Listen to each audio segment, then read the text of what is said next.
Yahobu, Bapak Ibu Pendeta, Sinenge, Majelis dan warga Gereja Amin, ini adalah channel YouTube Sinode Gereja Amin. Karena itu, bagi yang mencintai Gereja Amin, tontonlah, subscribe, like, dan bagikan. Gereja Amin yang tangguh, mandiri, dan peduli. Tuhan Yesus memberkati.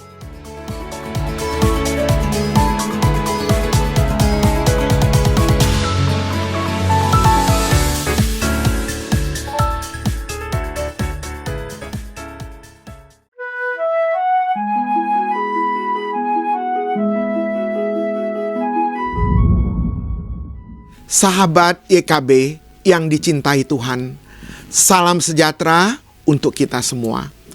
Senang dapat kembali menyapa saudara dalam acara Wasiat Kekal berupa renungan firman Tuhan yang memandu kehidupan kita. Saya Pendeta Pahalti Priamus Napitupulu dari Gereja Misi Injili Indonesia Jemaat Logos, Jakarta, anggota PGIW DKI Jakarta.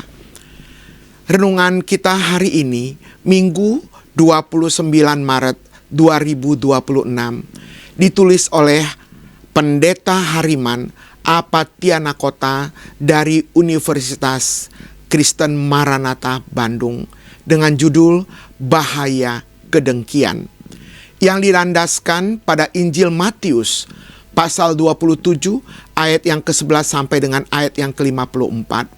Dan yang akan menjadi pusat perenungan kita adalah Matius pasal 27 ayat yang ke-18.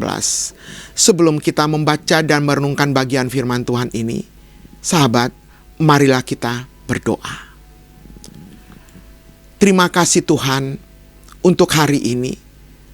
Anugerah-Mu terlalu besar dalam hidup kami. Kebenaran firman-Mu menjadi penuntun kami. Tolonglah kami untuk boleh merenungkan bagian firman Tuhan ini. Menjadi nasihat, menjadi bekal dalam perjalanan keseharian hidup kami. Berbicaralah kepada kami Bapa yang baik.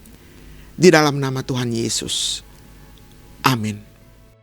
Sahabat yang kekasih, saya akan membacakan untuk kita Injil Matius pasal yang ke-27 ayat ke-18. Dengarkanlah firman Tuhan ini.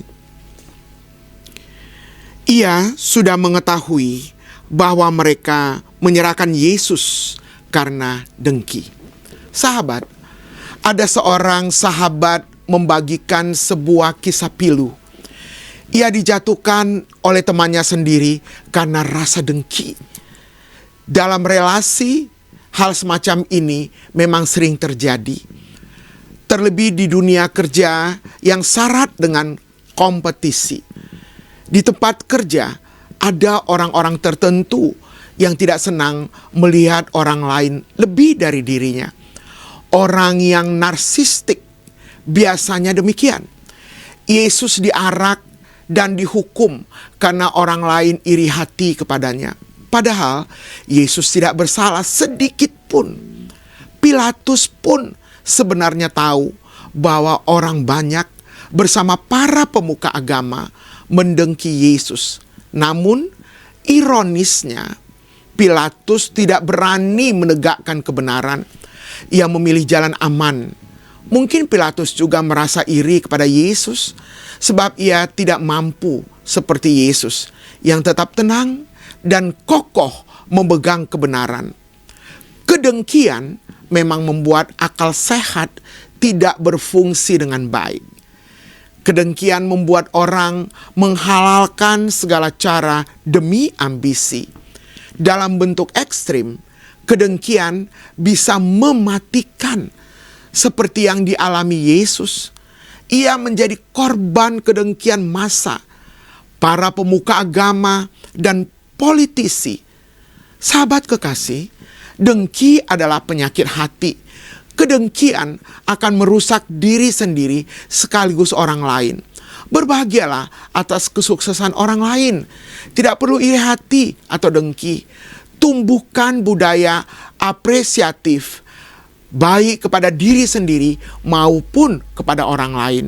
Yesus telah memberikan dirinya sebagai kurban bagi kita, supaya tidak ada lagi korban-korban kedengkian yang baru. Sahabat yang kekasih, mengakhiri bagian firman Tuhan ini, marilah kita berdoa. Tuhan Yesus, kami bersyukur kami boleh merenungkan bagian firman Tuhan ini, memasuki hidup dan aktivitas kami sepanjang hari ini. Tolonglah kami ya Tuhan, untuk memahami lebih dalam bagian firman Tuhan ini. Dan ajarlah kami untuk bersyukur dengan apa yang Tuhan berikan kepada kami. Sesungguhnya Engkau tidak selalu memberikan orang-orang yang baik di sekitar kami. Selalu saja ada orang-orang yang menilai kami dengan negatif. Orang-orang yang membuli dan menghakimi kami. Namun kami percaya hal-hal seperti ini membuat kami semakin teguh di dalam mengiring Tuhan. Tolonglah kami Bapa, supaya kami tidak terbawa arus ketika ada orang-orang di sekitar kami yang tidak menyukai keberhasilan kami. Ajarlah kami untuk memberkati mereka.